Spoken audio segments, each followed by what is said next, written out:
Welcome back to the show, guys. Today, I got another episode of California Sober Baby, another monologue, fight breakdown, just with yours truly. I didn't really get the opportunity to do UFC 325. That was the headliner was Volkanovski versus Diego Lopes.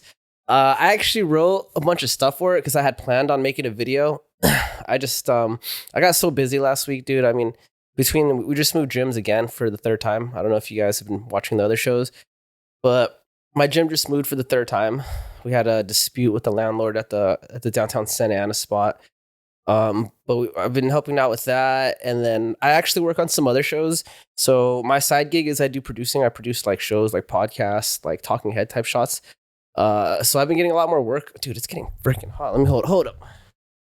So I do a lot of like producing, like engineer work for stuff like that. So lately my business has been picking up, so I've been kind of just busy with that. So I unfortunately, like, I didn't get to do a UFC breakdown video for the last one because I was doing these other projects that like actually get me paid. And that's kind of my rule, is I'll do something that makes money over something I like to do. So today I'm going to talk a little bit about 325. I'll talk about the fights, like a few fights that I want, like I stood out to me. And then I'm also going to bring up some Fight Night 266 fights. That was a card that just passed. The headliner was Junior Oliveira versus Mario Bautista. But yeah, so before all that, I'll give out a little bit of news. Originally I wasn't gonna go back on 325. I kind of was just gonna do 266 and then talk about just some current events that's going on in the fight world. But then I was like, man, I wrote all this stuff for 325. I was like, I should at least use some of it. So I'm not gonna like put all the fights I wanted to because it's gonna be too long. But anyway, so let's break it down. UFC 325 and Fight Night 266. We got some cheating at weigh-ins. We got some ranking shakeups, some suspensions, and some absolute wars that happened in the octagon. So let's just get into it, man. So we'll start out with some MMA news, right? Aaron Tau, I don't know how to pronounce his name, Tau. This dude, I think he's pretty much kicked out of the UFC. I'm not sure. But he tried to pull one of the oldest tricks in the books at weigh-ins. My guy straight up tried to lean on that little privacy box to make weight. He wasn't able to make weight, and the commission saw him. This is something that if you watch the earlier UFC, they did stuff like this because for a while they didn't even have weight classes, and then they brought weight classes, and you saw a little.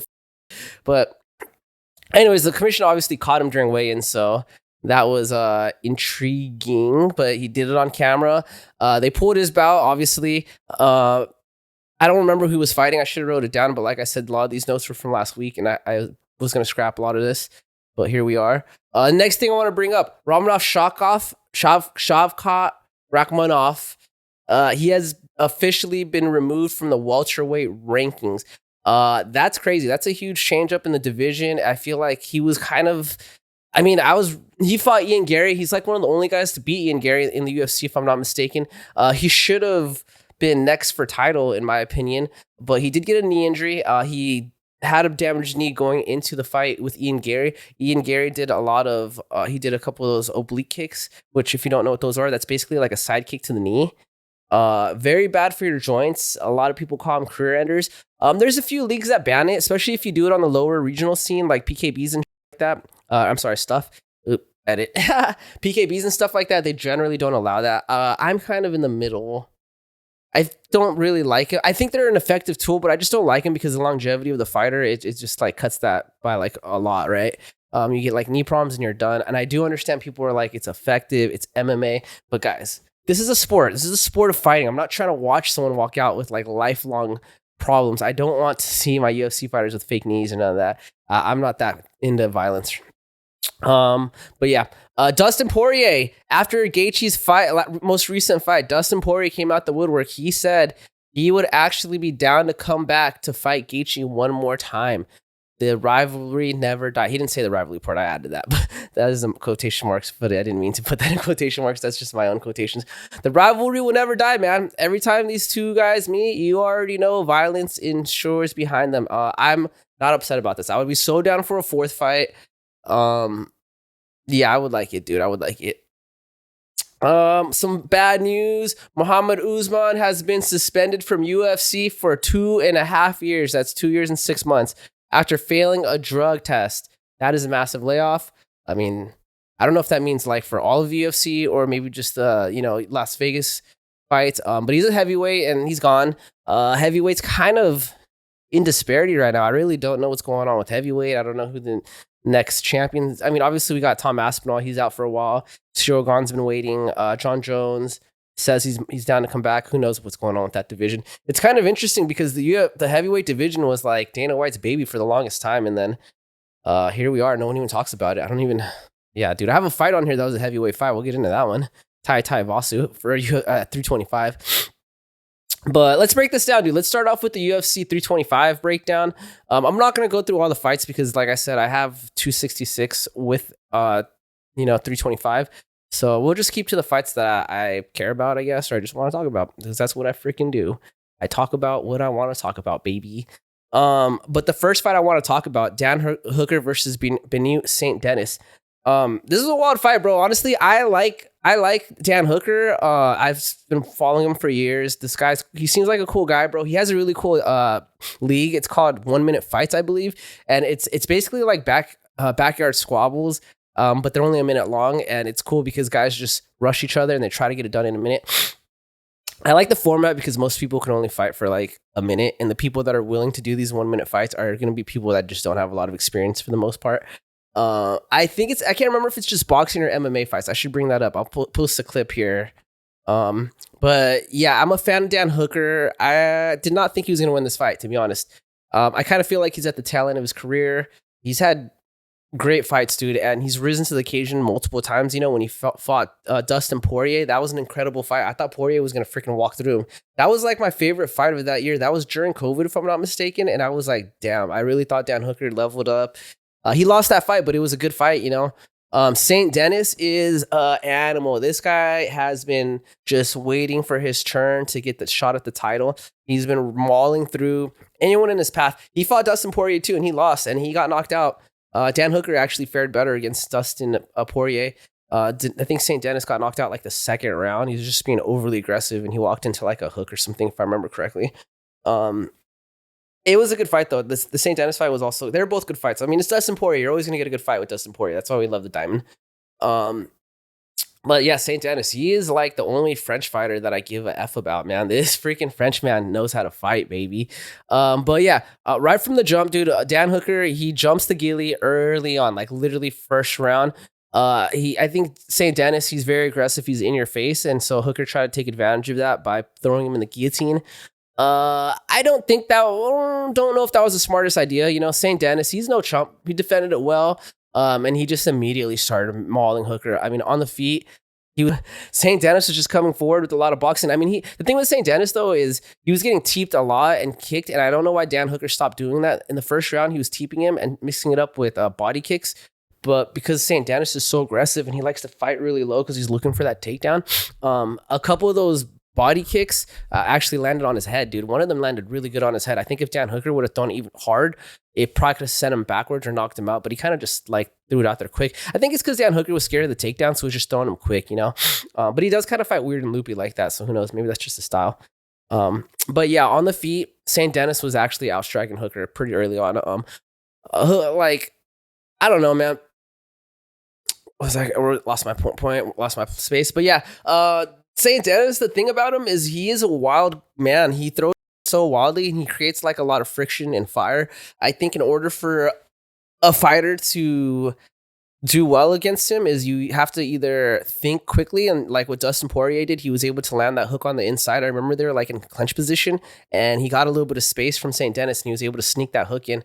You either got to be a fighter that's able to adjust that fire and live in it, or you have to be able to make it clean by keeping him on the outside. And I think Hooker was doing really good with those teeps and those body kicks. Those were keeping him on the outside, but he stopped doing it, man. End of round one, man. Oh, at the end of round one, too, Saint Denis cuts Hooker with the elbow. Nasty ground and pound, bro. Nasty ground and pound. After I saw that first round, I was like, I know how this fight's going to go, dude. I mean, who knows? I thought the same way about Poirier. Then Poirier knocked out Saint Denis, so who knows? Round two, Saint Denis, he turned it up, bro. Boxing nonstop, clenching, dirty boxing between the clench. Hooker really, he looked like he was just reacting to what Saint Denis was doing, and he really wasn't mounting it in offense. And I don't like when I see stuff like that, because once I see that, to me, it tells me that you're no longer trying to win the fight. It's like you're just trying to survive to the next round, you know? This was a 3-round fight. He already lost the first round, so I was kind of like, it's not a good look. St. Dennis, he ends up mounting Dan Hooker in the second round. And he is just mauling him. Literally, he's just throwing elbows. He sinks in a head and arm triangle, I believe. He squeezed it really hard, bro. And Dan Hooker, to his credit, he was able to survive that head and arm triangle. And St. Dennis held on it tight. He was adjusting. He hadn't fully mounted. He went to side control with it. I don't know if it's just because Dan Hooker's kind of lengthy, so maybe he has like a long neck or something, and he was able to get a little bit of air where most people couldn't. Or maybe St. Dennis was gassed out already, but St. Dennis cannot get that head and arm triangle to work. He eventually gave it up and just honestly started going for ground and pounds. He basically I think, did he survive round 2? Oh wait, no, he got taken out. Yeah, he got taken out by ground and pound in round 2. He got a stoppage.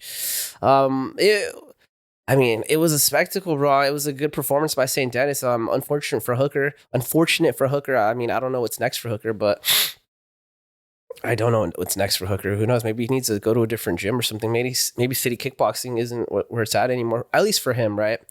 I do like Hooker, and I do like Benoit St. Dennis as well. I think I like Hooker's style a little bit more than St. Dennis. I'm not the big on the grappling, but I do like St. Dennis because he kicks the shit out of people and then he takes them down and elbows the shit out of people in. Beep beep. And I like that. We like that. The next fight I want to talk about, Rafael Fiziev versus Ruffy. This fight let me smoke a joint to this, dude. I'm sorry, guys. Light it up, baby. This was other than the Volkanovski fight, this fight, I think, if I remember correctly, was the second fight I really wanted to see. It was right then and there, because I know the Fiziev fight with Ruffy was going to be an incredible fight. I knew it was going to be exciting. Lopes versus Volk, I knew it was going to be a good fight, but I just thought this was going to be more fireworks, and so I just gravitated more towards wanting to see this fight. California sober, baby. Did my first guest podcast today. I'm normally not a guest on other people's shows, but I will make an exception for certain people. I did it for Alex Miocic, Cali Fight Pullout guy. He's a cool guy. So go check out his. I don't remember what it is. I think it's called the Cali Fight Pullout podcast. I'll post a link if it's released by the time I drop this. Probably not, though, because I edit these pretty quick. But Rafael Fiziev versus Ruffy. I cannot pronounce Ruffy's first name. I'm sorry, or his real name. A little bit about Fiziev. If you don't know my guy, he's like European. He trains at Tiger Muay Thai. He's also a kickboxing coach at Tiger Muay Thai. Phenomenal striker. He's so clean. Combinations are great. Came into MMA a little bit later. He was doing Muay Thai kickboxing for a while. He hasn't done bad. I just think one of the main problems he has, there was 2 problems, and he's already addressed one of them. Number 1 was his gas tank. Did not have the best gas tank, so that was a problem. And number 2, he has not really adjusted, was his size. He's too small for that division, I think. I think he needs to drop down. He's kind of like muscular. I think he needs to lose some of that mass, get a little bit skinnier, and, fight a different weight class. At least one weight class lower. Damn, I forgot to write their stats, dude. I didn't prepare for this. I threw this together too quickly. Man, you know what? I'm not even going to tell you the stats, bro. You guys could look it up. I'll post pictures of the stats here. I'm sorry, guys. This is super unprepared of myself. Gosh, I don't even know. Should I just stop this and add it in? So we got Rafael Fiziev. His record is 13 at the time, 4-0. He was fighting Ruffy versus record Rushu. Oh, Ruffy's first name is Mauricio. It's like the same name as mine. I don't know why I thought that it was something else. Mauricio. My full name, I don't know if I should tell you guys. My government name is Maurice. Let me click his name. Give me his name. I would like his stats. There we go. And Ruffy, he's got a record of, at the time it was 12-2-0. Pretty similar record. Yeah, it's a pretty similar record. Ruffy, he hasn't been fighting as long though, but Fiziev, he takes kind of big breaks. Fiziev is 5'8", dude. That's crazy. He's 5'8" and he fights at 155. That's pretty crazy. I'm 5'9". He's younger than me. Yeah, he's from Azerbaijan. Yeah, I don't know. Fiziev, he needs to drop down in weight, bro. Honestly, he really does. But so back to what I was talking about. I'm sorry, I got distracted. It's the marijuana already, bro. The marijuana already. This fight was super technical. It was a very technical fight, especially the first round was like high level striking. I don't think if a lot of people watching it, I don't think they would have been able to really assess what they were seeing. They probably just been like, oh, Fiziv's winning, and then round two, he's not winning. Fiziv, he came in with a great game plan, bro. Honestly, he lots of angles, lots of footwork, fast kicks. He kicks so fast and so hard. He really kept Rafi on his back foot early on. Like Rafi was a way taller fighter. So I said earlier, Fiziv, he's 5'8". Rafi is 5'11". It doesn't seem like that big of a difference, but it really is, dude. And that's not even the reach. I don't even know where the reach is, but it also looked like Rafi had longer arms.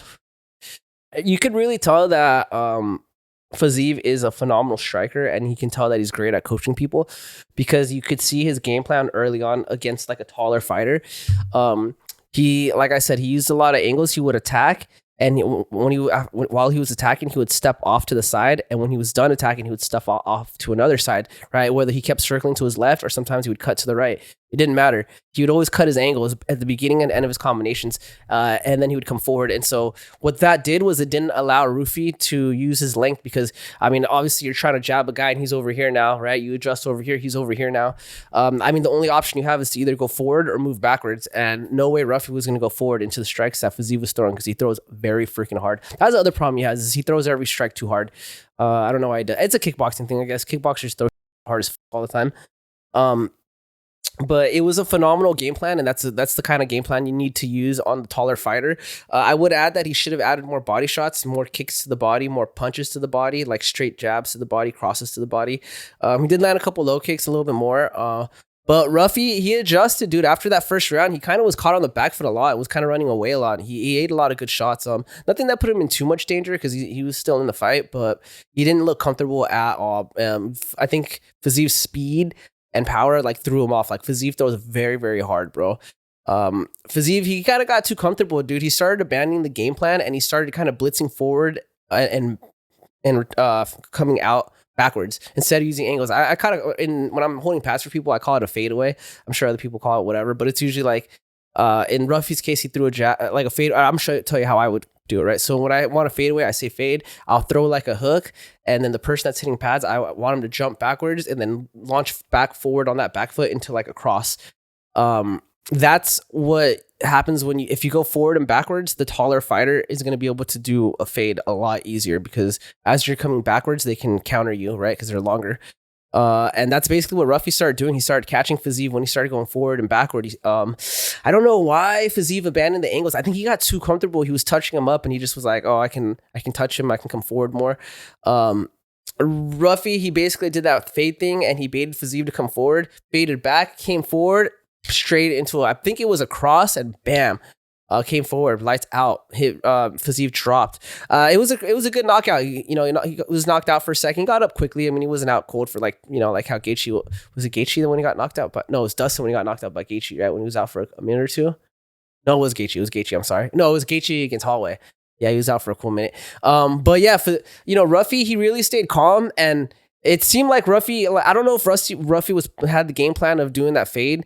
Or he just understood that he's taller and this is probably going to be his best tool. But it really looked like he kind of was waiting for it and he finally got it off. Lucky shot, maybe. I wouldn't say lucky. I just think Fiziv, he miscalculated, honestly. He should have kept doing those angles and kept, sticking to the game plan. But it is what it is. And this is MMA, baby. And, Ruffy wins and my guy moves up. And who knows what's up with Fiziv. I really hope they don't cut him. I don't know if they're going to cut him. He's still an exciting fighter. But I think he needs to drop down in weight, bro. He's way too small for that division, man. But yeah, anyways, Ruffy, he wins KO via round 2. He used his fight IQ to stay in the game. And yep, that's all we got, baby.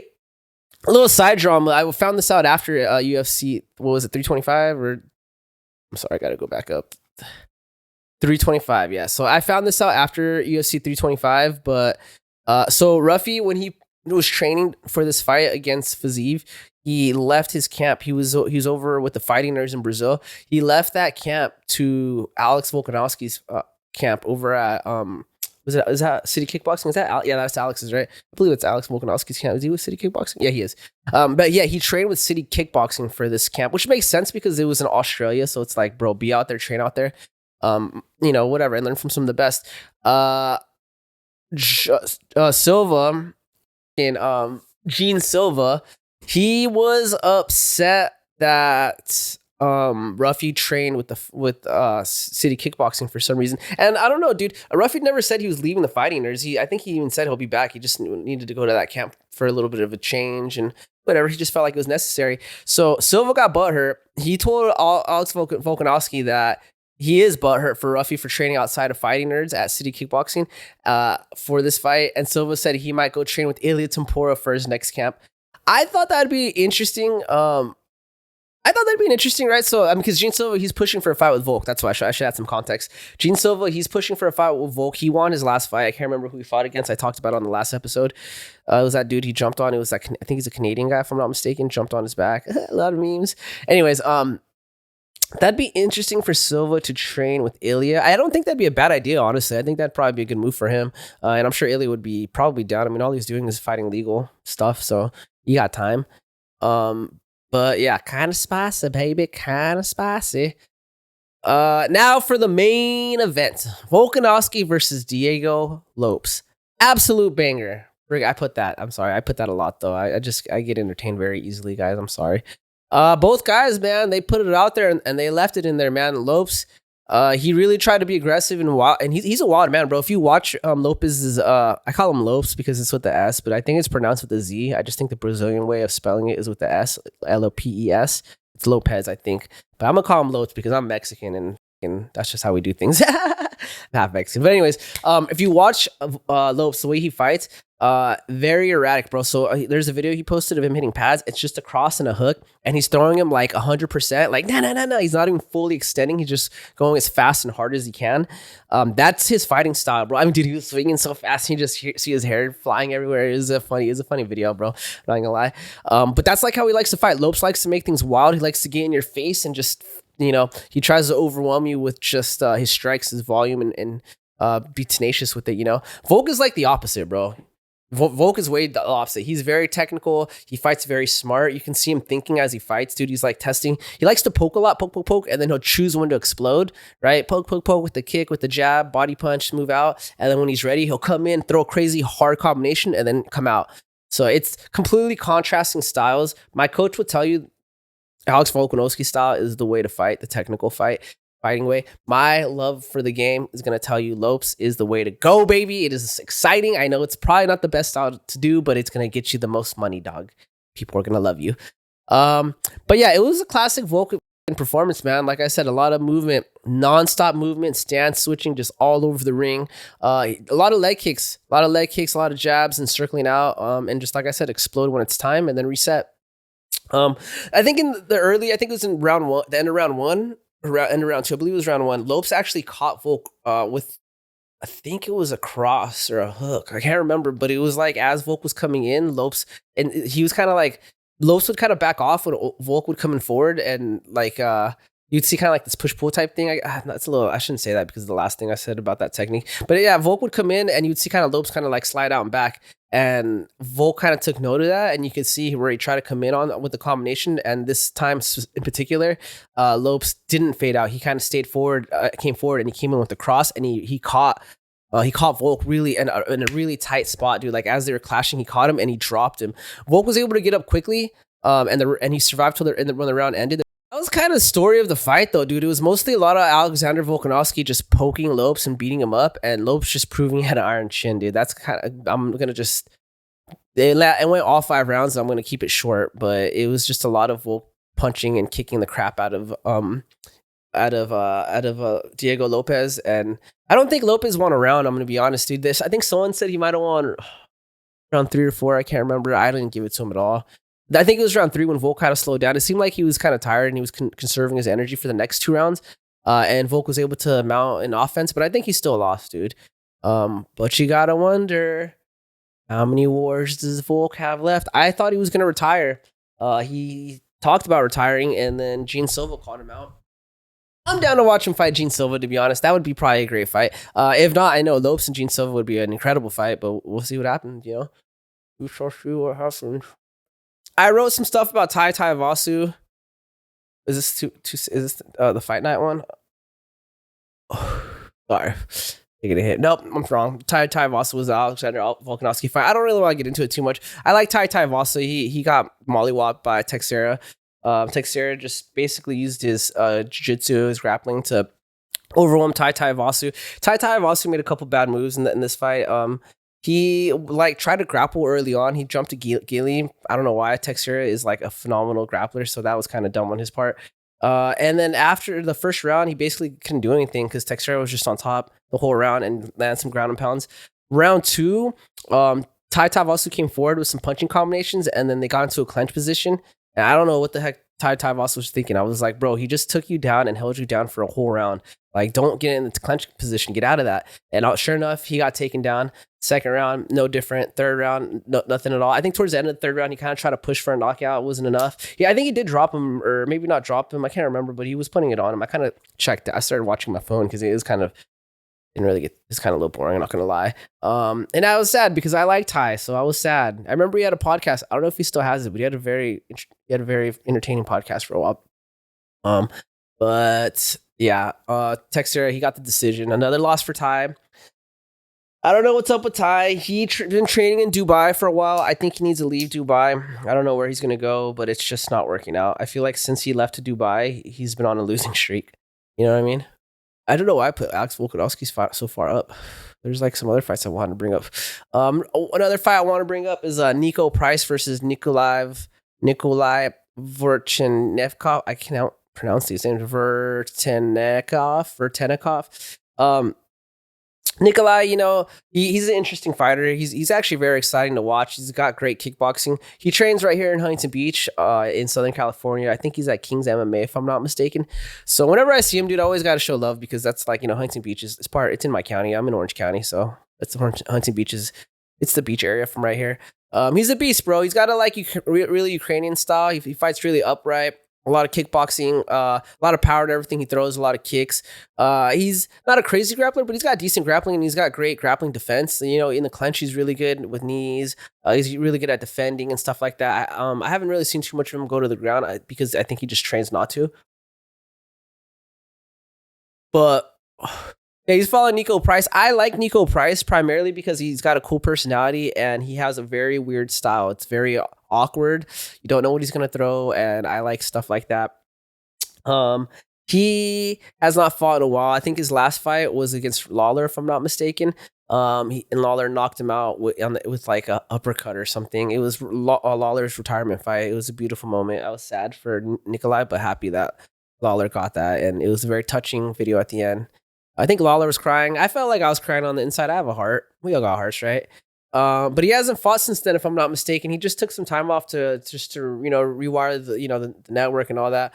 He ends up losing this fight, though. He got knocked out with a brutal freaking knee. This was a tough fight for him, honestly.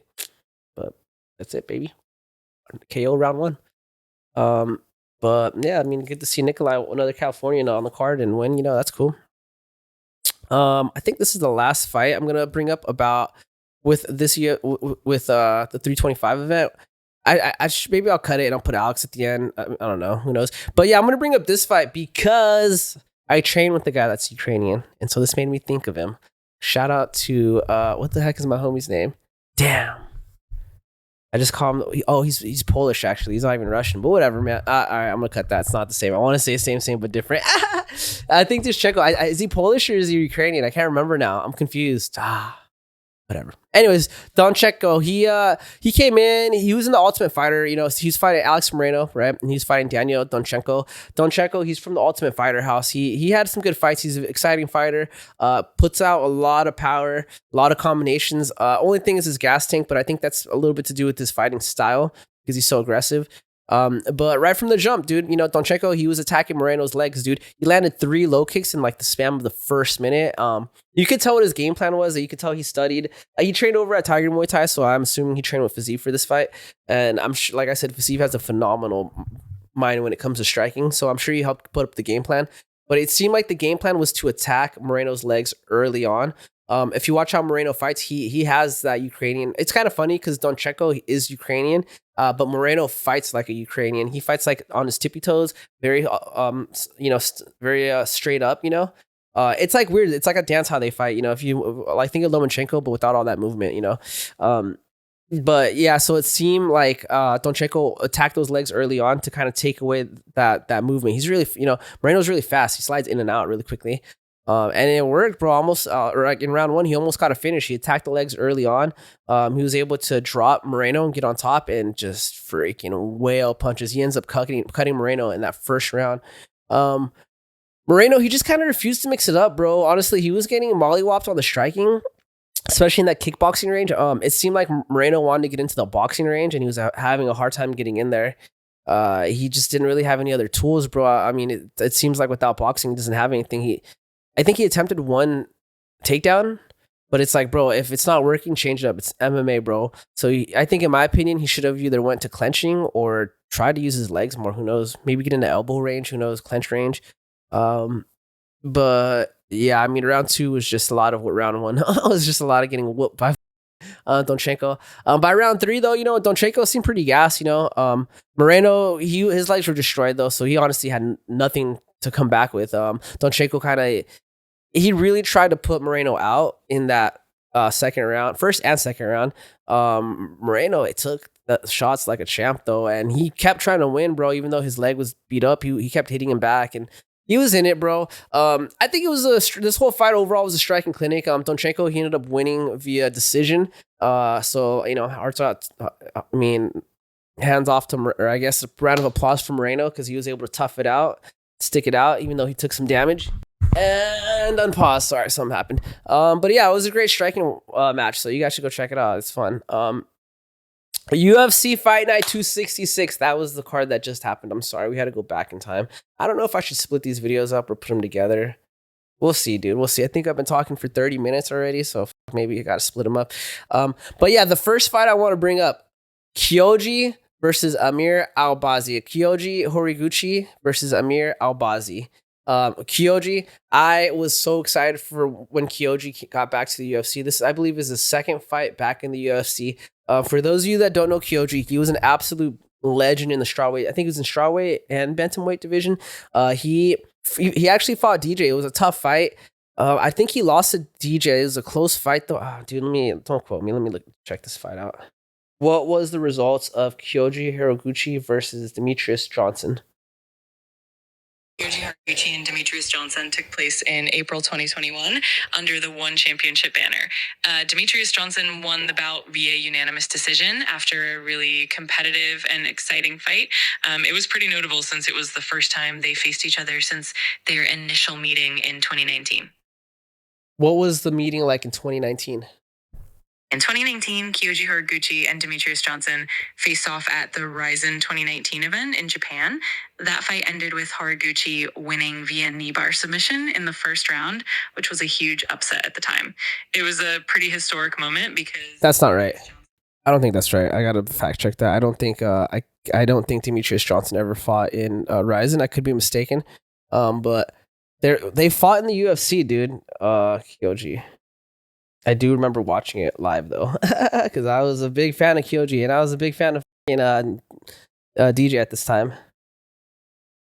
So Mighty Mouse and Kyoji fought at UFC 186. This was in April 25th, 2015, and it ended with Demetrius Johnson via armbar at 4 minutes and 59 seconds of the fifth round. Wow, that's crazy. The last minute. Wow, incredible fight. Sorry, a little tangent. I've always been a fan of Kyoji. He's a very skilled fighter, bro. He had an incredible run in the UFC and went over to Rizin for a while. Had another incredible run in Rizin. The UFC re-signed him. So it's been cool. He's a cool fighter. You should go check him out. But yeah, so Kyoji. By the way, I'm sorry, I don't know much about Albazi. I'm sure I do. I was so starstruck by Kyoji. That's all I was caring about for this fight. But classic Kyoji. If you don't know him, he's a Japanese fighter. Very great striking, very great groundwork. His striking is what he's known for. I believe he took Kyokushin karate for the longest time before he moved over to kickboxing and then MMA. His style is like what you would think of like in modern MMA. He uses a lot of movement. He's always circling around the ring, a lot of head movement, picks his strikes wisely, explosive when he decides he will jump in from like a foot away. It's kind of crazy. And he's fast. He's so fast. His combinations move so fast. Sometimes it's hard to see him on camera. Sometimes you just get the end of it. You know what I mean? But yeah, so first round, like I said, classic Kyoji, constant movement, constant feints, beautiful footwork. You know, he kept attacking the legs early. He need Albazi in the clinch very, very hard a few times. Like you could tell Albazi like was getting overwhelmed with the striking. And so Albazi, his strength comes from the grappling, you know? So you could tell he was like, as long as if I can get my hands on him, then I'll be able to secure like a takedown, or I can make it like a little bit of dirty boxing, hurt him in the clinch. He grabs Kyoji at some point in the first round, and he eats a crap load of knees, cannot even take him down. It's not even like, and Albazi was physically bigger than Kyoji, but he just couldn't do anything, man. And he just couldn't get the reads. You could tell he was trying to like figure out a game plan and try to prepare for some of the attacks that Kyoji was throwing. But Kyoji was just so fast. He moves so fast, and he's always changing angles, he's always changing his stances and stuff. By round 2, bro, it looked like Albazi was literally like stunned. He was just literally reacting. It was to the point where he wasn't even like reacting to get a counter. He was just reacting to defend, you know? He was chasing takedowns nakedly, bro, just grabbing and just getting him fought off. He was getting reckless, bro. Kyoji landed a nasty hook to, oh yeah, dude. In round 2, Kyoji lands a nasty hook kick to Albazi's face, and then he follows it up with a left hook to Albazi's face. It was a pretty cool combination. It reminded me a lot of what was that freaking kickboxer's name? Crap, dude. His name starts with an M, dude. Marvin. Oh, damn, dude. This is gonna kill me. There's this American kickboxer. He used to be known for his spinning attacks. He would literally spam like hook kicks and spinning back kicks, and then he would mix in like hooks like with his hand, so he'd spin into a hook or a backhand, or it spin into like a kick. Menton Gibson, check out Menton Gibson. Boop, boop, boop. Yeah, it reminded me it was a very Menton Gibson-esque, right? Beat down Albazi, honestly, was beating him down. Round 3, Kyoji, he literally went into that third round as if he was down 2 rounds. It was kind of insane, because you would think after dominating for 2 rounds, he would just take it easy or pick his shots more, be calm. But nah, as soon as that bell rang, Kyoji came in into like he was walking into fire. Just let's go. He literally didn't even slow down, dude. He actually sped up in that third round. But yeah, he hurts Albazi with I think it was a hook, and he kind of just like, that's kind of like the biggest part of what happened in that third round was that hook. But yeah, it was a dominant performance by Kyoji. I didn't write the stats for all these guys. I do apologize. I'm not. It's just an off night, baby. It's just an off night. But Kyoji, I don't know who's next for Kyoji. Who's in the rankings right now? Let's see. Let us see. I think he fights is he in strawweight still? Kyoji. What the heck are you talking about? UFC, baby. Whoa. Kyoji Hiriguchi. Oh, he's in flyweight. I'm sorry. What did I say? Oh, yeah, he's a flyweight. Who's in his division right now? Get out of here, AI overview. I don't need you. Get out of here. What we want. Oh, flyweight. So, yeah, he's got Joshua Van. Joshua Van, okay, so Pantoja's out with the injury. I think Tatsuro Tara is going to be probably the next in line, or Manil Cape. Both of which would be great fights for Joshua Van. I'm kind of, what do we do with Kyoji? Kyoji's ranked number 8. He just beat Amar Albazi, who's ranked number 6. Well, I would give, you know what? Let's freaking, okay, hear me out. This is what we do. We get Joshua Van. Okay. Damn. This is tough. I would want to do this. This is what I want to do. Kyoji Hiriguchi, I think we should make him fight Tatsuro Tara, and the winner of that fights Van. It's going to be fucked up for Kate, but I'm just trying to, Asian versus Asian, baby. Let's go. You know what I'm saying? I would be down for that, but then also a part of me wants to build an Asian UFC card, and I think we're going to need Kyoji for that. I think we got to have Kyoji and Tara on the same card with Van. Yeah, because we're probably gonna have to cater to the Japanese crowd. They're a big crowd. They love MMA. I think that's tough. Okay, so this is what I do with Kyoji. Kyoji versus Royval or Moreno. Okay, no, Kyoji versus Cape. Tara versus Van. Right? We do this in Japan or we do this in the Philippines at Mall of Asia. We fill the card with Asian fighters, right? We grab some, maybe some fighters from from Thailand, some Thai fighters to make it a little bit of spice, get some spiciness going on. The Philippines has a good MMA scene. They got some MMA fighters we could bring over from there. Japan's got a good MMA scene. Let's do that. Let's bring in a bunch of strikers because I just love striking. And I think if you show a lot of a high level striking, that's going to bring a lot of eyes to Asia. I'm trying to build a UFC Asia, and I think they should hire me to go help run it. Anyways, let's move on. Vinicius Jr. versus Bautista. I think I put. Didn't I put more cards from 266? Oh wait, Kyoji was 266. Okay, I only put these 2 cards for 266. Wow. That's all I cared about. All right, we'll end it quick with Vinicius versus Mario Bautista. All right, first, before I want to start, I wrote some stuff about what Junior Oliveira said. Where is it? Dude, Vinicius was saying some weird stuff, bro. He was like talking about how he's like an alien from the future or something. He's like a time traveling alien. I gotta pull this up, dude. I thought I wrote it down somewhere, but I guess I didn't. Did I write it up in the current events? Dude, let me see. Let me just Google it. Oh man, I can't remember where the quote was, but like Vinicius Jr. He basically literally said he's a 3,000-year-old time traveling alien. I just thought that was interesting. I can't find. I thought I screenshotted the quote. I don't know if you did it on like X or something. Whatever. I can't find it anymore. It's all good. Just know that it was weird. He's a weird guy, dude. He's an exciting fighter to watch though. He's a great striker and very explosive. Throws a lot of crazy shit. Fights with his hands down. I like it, dude. But okay, Vinicius Jr. versus Bautista, man. This fight, I'll just give you a little foreshadowing, man. This fight really showed the downside of having a high output style. Honestly, Vinicius, he came out crazy active, nonstop pressure. That first round, he was throwing everything in the kitchen sink at Bautista. It really looked like he was on track to win just off of his pressure and his strikes.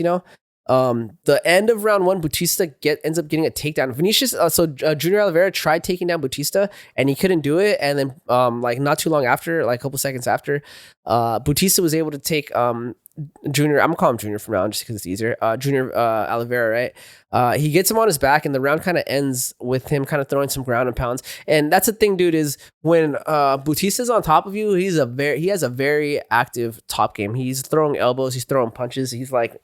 He doesn't wait for anything. He's just making it happen. He's just swinging and waiting for something to happen for him to either sink in like a choke or a submission, or he's just going to keep swinging. Round 2, you could tell Junior Oliveira, he was tired, bro. He was exhausted, bro. Right when the first round ended, he was just sitting on the floor before his corner brought his chair into the cage. So just off that, I was like, that's not a good sign, right? Also Junior Oliveira, he's really big for that weight class. They're both kind of big for that weight class, but Junior Oliveira is a lot bigger than Bautista was. He looked like he had a lot more weight to cut. And I think he had a bad weight cut, bro, because after that first round, he was freaking dusted, bro. Round 2, like I said, Vinicius is clearly exhausted. Bautista, he's just grinding him out, bro. He's taking him to the ground. He's reversing any type of takedowns. Bautista ends up putting Vinicius Jr. in a crucifix position. He does it twice. He does it once, lands a couple strikes. He gets out of it. I think he puts him back in it, and then he kind of transitions into like a rear naked choke, and he sinks it in. That's basically it. That's the fight ended. It was a little, I don't know. The buildup was crazy. I thought it was going to last more than that. That's kind of unfortunate when main events happen like that. I get it though. I mean, this was a 5-round fight, by the way, so I was expecting, a little bit more. But I get it. As a fighter, that's what you want. You want to have a clear victory, and you want to take as least damage as possible. So I'm not dissing Mario Bautista. I will say this though. Mario Bautista was asked if he would fight Son Yadong because Son Yadong lost to O'Malley. So they're asking if that'd be a good potential fight. It was a great fight, by the way. I talked about it on the podcast. Go check it out. It was a really exciting fight. Loved it. And dude, Bautista first acted like he didn't know who that was, bro. He's like, who? First of all, who the F is named Song Yadong in the UFC, dog? There's literally only one person I know named that. Like, even if I wasn't like the biggest Son Yadong fan, I'm not the biggest fan. I do like his style, and he's Asian, so I with them, Plus he's out here in California, right? But it's like we know who he is. That's a very unique name, and he's like in the top 10. I think he's in the top 5 rankings, maybe, or at least top 10. So for him to be like, who? Unless maybe he just didn't hear what they said. I don't know, dude. I don't know. It was just a weird response, right? But he said he was like, who? And they're like Son Yadong, the guy that fought O'Malley. And Bautista turned it down. He said he is not down to fight Son Yadong. He thinks he deserves a fight with Sean O'Malley. I don't believe that. I just don't believe that, right? This was a great performance, bro, but this is what we saw. We basically saw a guy who just had a hard weight cut fight a guy that didn't have a hard weight cut. Oh, well, we got this camera. So, what was I going to say? And what we saw was just a bad weight cut, honestly. And I'm not saying Bautista's not skilled. Maybe the outcome would have been the same, but from what I saw, he just looked like, homie just looked like he got gassed out and he got beat for it, I don't know if Bautista deserves a shot with O'Malley like that, dude. Just off that performance. I mean, I'm still down to watch it, but I think the Son Yadong fight is a better fight. I think it makes more sense in my opinion. Let's look at the rankings real quick. Yeah, I didn't even, like I said, I wasn't able to give you the stats, guys, because I completely forgot. I tried to throw those together, bro. I had a lot of stuff to do today. Mario Bautista. All right, so his record is 17-3-0 as of now. This was after his win to Oliveira. He is ranked number. Where's his rank? Is he not ranked? He's got to be ranked, right? I think he's like ranked top 10 at least in that division. Number 9. Mario Bautista is number 9. Sean O'Malley is ranked number 3. That's a pretty big jump. Son Yadong is ranked number 5. How is this fool going to tell me he doesn't want to fight? I mean, honestly, even Deiveson Figueiredo, I'd be down to watch that, honestly. Against Bautista, I'd be down to watch Deiveson Figueiredo. Oh, wait. No, I think he said that against Sandhagen. I'm sorry. No, I think he said he wanted to fight Sandhagen. I'm sorry, I'm mixing stuff up. I'm totally mixing words up. Let me see. Mario. Yeah, I'm sorry. He said Sandhagen. Sean O'Malley. I take that back. Why did I say Sean O'Malley? Because I was thinking of Son Yadong. It makes more sense for Sandhagen. They're closer in the rankings. Sandhagen already beat Bautista, and he beat him like, what was it, like round 2 or something? Oh, it was round 1, dude. Sandhagen already beat him round 1 via submission. That was at UFC 143. That was in 2019. That was a long time ago. So, yeah, maybe we can see that again. Sandhagen versus Bautista, number 9 to 4. We can see that, but honestly, I think Son Yadong makes more sense, bro. I think Corey Sandhagen and Sean O'Malley would be a good fight. Did they fight before already? I don't think they ever fought. I remember I wanted this to happen, and I don't think it ever happened. Yeah, it never even happened. Let's do Sandhagen versus O'Malley. Winner of that can fight freaking Merab, either Merab or fight for Peter Yan. Who knows? But let's do them two, Sandhagen, O'Malley. I'm excited for that. That's gonna be a good fight to promote. Let's do Bautista versus. I'm gonna say Son Yadong, bro. Honestly, dude, I know he wants Sandhagen. Beat Son Yadong. If you win, then we can talk about Sandhagen. But until then, bro, you gotta climb up the rankings, baby. Yeah, so, I mean, that's all I got, dude.